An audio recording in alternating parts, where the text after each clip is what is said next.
How to make teleporter in Minecraft. So first you will need soul sand, ender pearl, water bucket, armor sand, and any armor boots that has the frostwalker enchantment. So first just go to the place where you want to put your teleporter. So I want to put it right here. So I'm just gonna place my armor stand. After that, just dig a deep hole in front of the armor stand right here. Just gonna dig a hole right this. So make it pretty deep. So maybe like this.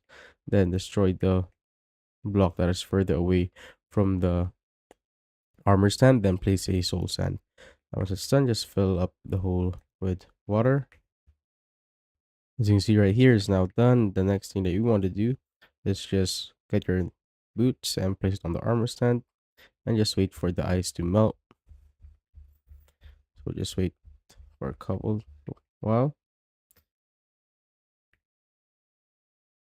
Just make sure that you're ready to throw the ender pearl at the middle once it's melted. As you can see, the ice is now melted, so just throw your ender pearl and wait for it to go up just like that. Now once it's done, you could now exit out of your world. So I'm just gonna go, let's say I'm gonna go here and I'm gonna exit out of my world. When I open it again,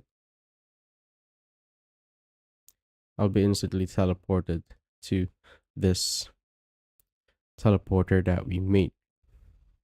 That's how I basically make a teleporter in Minecraft.